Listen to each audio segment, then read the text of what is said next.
Dando sequência, então, à nossa disciplina, as empresas estatais. Quando eu falo em empresa estatal, eu estou dizendo em duas categorias: a sociedade de economia mista e as empresas públicas, tá certo? As características comuns dessas duas espécies aí de empresa estatal. Começar pelo controle. Ambas elas sofrem controle do Tribunal de Contas, do Poder Legislativo e do Poder Judiciário, tá bom? Além disso,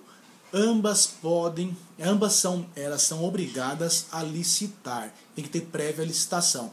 Entretanto, há uma exceção a essa regra, que é o quê? É quando exploram a atividade econômica. Nesse sentido, para adquirir bens e serviços que são da sua finalidade específica, são para a qual atividade você presta, por exemplo, o Banco do Brasil, a Caixa Econômica, para ela adquirir bens e serviços diretamente ligada à sua atividade de banco. Daí não vai ser necessária licitação, até porque eles concorrem no mercado privado, ou seja, se for fazer uma licitação 2, 3 meses para conseguir homologar o resultado e passar a comprar, adquirir o produto ou a execução do serviço que se refere à sua atividade final, aí ela perderia um pouquinho de competitividade com o setor privado. Então, por isso que há essa exceção. Mas, em regra, as empresas estatais devem realizar prévia licitação. Tranquilo? Dando sequência também, as características comuns dessas duas empresas estatais, a economia mista e a empresa pública, nós temos a questão dos empregados. Os empregados devem ser admitidos mediante concurso público, teste seletivo, né? Mas eles serão empregados públicos, regidos pelo regime seletista, da CLT, e não pelo regime estatutário, tá certo? Além disso, nós temos que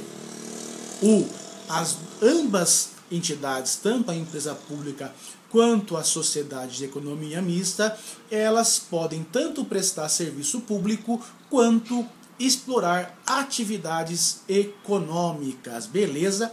Agora, separando elas, começando pela empresa pública. Pensou em empresa pública, logo vem à mente o quê? 100% capital público. O foro é da Justiça Federal, tá? No caso aí das nossas empresas públicas da União, tá bom? E, além disso, elas podem escolher qualquer tipo de organização em relação ao seu tipo de empresa. Por exemplo, elas podem ser uma SA? Podem. Elas podem ser uma limitada? Podem. Elas podem ser uma LLI? Elas podem. Ou seja, qualquer regime organizacional permitido, ela poderá assumir. Lógico, desde que o capital votante seja 100% público, tranquilo? Já em relação à sociedade de economia mista, não. O foro é a justiça estadual, como no caso do Banco do Brasil, e além disso, ela só pode assumir a estrutura organizacional como sociedade anônima, SA, beleza? As diferenças básicas são essas. 100% capital público, nós temos a empresa pública. Capital, a maior parte do capital votante da empresa sendo público, nós teremos a sociedade de economia mista. Tranquilo? Então, separando essas duas figuras rapidamente para vocês aí. E, gente, também temos as empresas subsidiárias e as empresas controladas. O que seriam isso? Primeira coisa, as empresas subsidiárias, elas são empresas criadas mediante autorização legislativa também, mas elas vão integrar ali, pertencer a um grupo econômico, a uma holding, ou seja, uma matriz. Vamos pensar na Petrobras. Ela tem várias empresas subsidiárias, ou seja, que pertencem ao grupo econômico, a holding, que é a Petrobras. Tranquilo? As empresas subsidiárias, elas pertencem à administração indireta. Agora, as empresas controladas, o que seriam isso? O que seria isso, pessoal? Vamos pensar uma empresa privada que se coloca à venda, ou que tem participação do capital público em 10%. E aí a empresa está passando por dificuldades e ela pretende vender ali o controle acionário daquela empresa. E o poder público imagina que aquela empresa é uma empresa viável, muito boa para ser do Estado.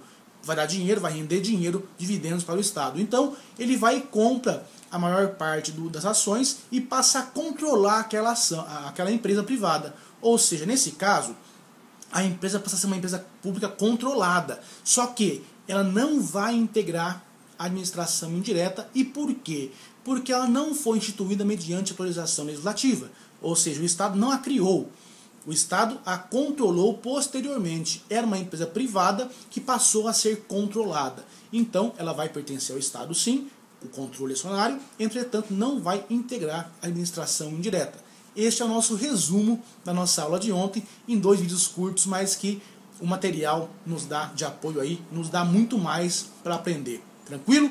Qualquer coisa, estou à disposição. Muito obrigado e até a próxima aula.